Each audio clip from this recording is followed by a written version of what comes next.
Chapter 15 of the Kybalion, by three initiates. Chapter 15. Hermetic Axioms. The possession of knowledge, unless accompanied by manifestation and expression in action, is like the hoarding of precious metals, a vain and foolish thing. Knowledge, like wealth, is intended for use. The law of use is universal, and he who violates it suffers by reason of his conflict with natural forces. The Kybalion. The Hermetic teachings, while always having been kept securely locked up in the minds of the fortunate possessors thereof, for reasons which we have already stated, were never intended to be merely stored away and secreted. The law of use is dwelt upon in the teachings, as you may see by reference to the above quotation from the Kybalion, which states it forcibly: "Knowledge without use and expression is a vain thing, bringing no good to its possessor, or to the race. Beware of mental miserliness, and express into action that which you have learned. Study the Axioms and Aphorisms, but practice them also." We give below some of the more important Hermetic Axioms from the Kybalion, with a few comments added to each. Make these your own, and practice and use them, for they are not really your own until you have used them. To change your mood or mental state, change your vibration. The Kybalion. One may change his mental vibrations by an effort of will, in the direction of deliberately fixing the attention upon a more desirable state. Will directs the attention, and attention changes the vibration. Cultivate the art of attention, by means of the will, and you have solved the secret of the mastery of moods and mental states. To destroy an undesirable rate of mental vibration, put into operation the principle of polarity, and concentrate upon the opposite pole to that which you desire to suppress. Kill out the undesirable by changing its polarity. The Kybalion. This is one of the most important of the Hermetic formulas. It is based upon true scientific principles. We have shown you that a mental state and its opposite were merely the two poles of one thing, and that by mental transmutation the polarity might be reversed. This principle is known to modern psychologists, who apply it to the breaking up of undesirable habits by bidding their students concentrate upon the opposite quality. If you are possessed of fear, do not waste your time trying to "kill out fear," but instead cultivate the quality of courage, and the fear will disappear. Some writers have expressed this idea most forcibly by using the illustration of the dark room. You do not have to shovel out or sweep out the darkness, but by merely opening the shutters and letting in the light, the darkness has disappeared. To kill out a negative quality, concentrate upon the positive pole of that same quality, and the vibrations will gradually change from negative to positive, until finally you will become polarized on the positive pole instead of the negative. The reverse is also true, as many have found out to their sorrow, when they have allowed themselves to vibrate too constantly on the negative pole of things. By changing your polarity, you may master your moods, change your mental states, remake your disposition, and build up character. Much of the mental mastery of the advanced Hermetics is due to this application of polarity, which is one of the most important aspects of mental transmutation. Remember the Hermetic axiom quoted previously, which says: "Mind, as well as metals and elements, may be transmuted from state to state, degree to degree, condition to condition, pole to pole, vibration to vibration." The Kybalion. The mastery of polarization is the mastery of the fundamental principles of mental transmutation or mental alchemy, for unless one acquires the art of changing his own polarity, he will be unable to affect his environment.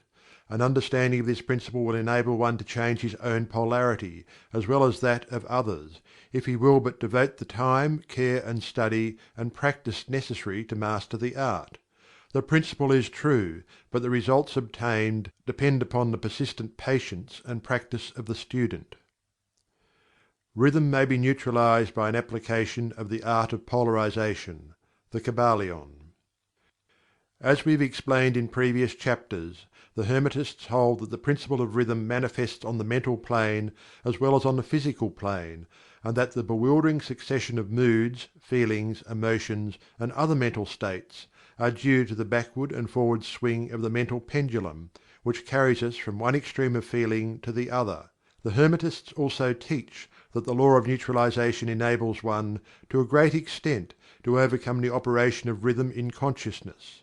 As we have explained, there is a higher plane of consciousness, as well as the ordinary lower plane, and the Master, by rising mentally to the higher plane, causes the swing of the mental pendulum to manifest on the lower plane, and he, dwelling on his higher plane, escapes the consciousness of the swing backward. This is effected by polarizing on the higher self, and thus raising the mental vibrations of the ego above those of the ordinary plane of consciousness.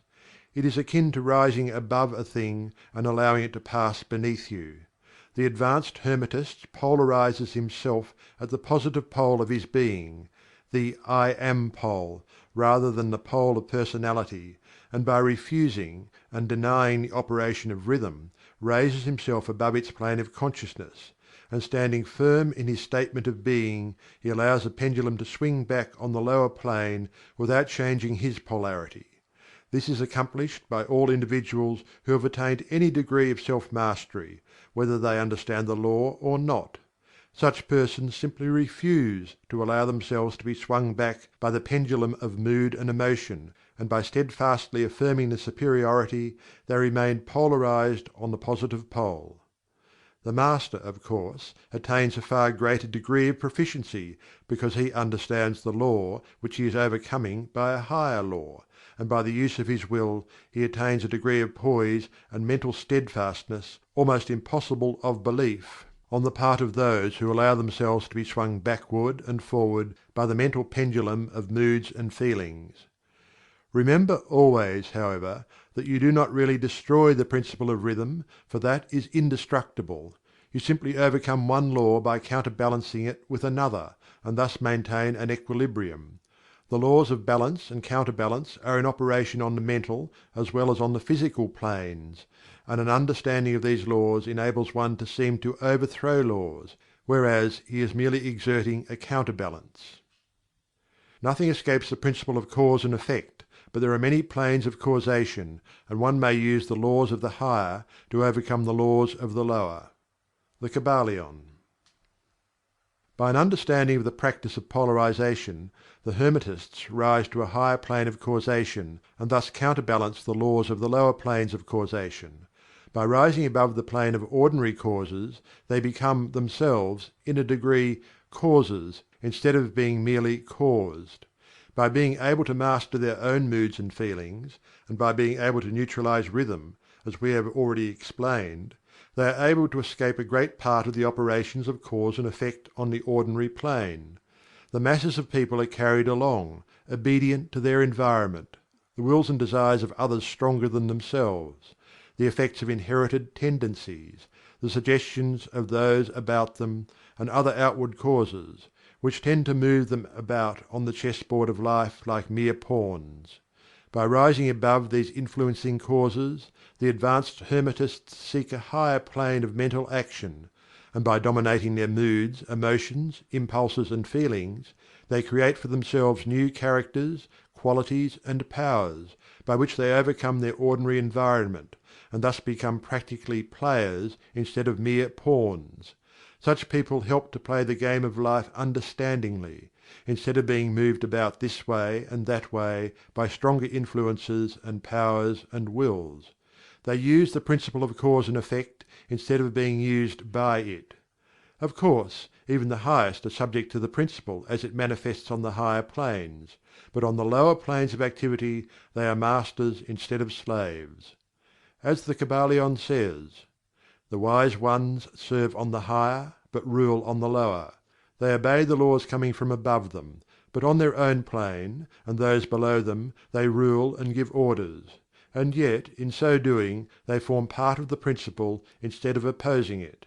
The wise man falls in with the law, and by understanding its movements, he operates it instead of being its blind slave.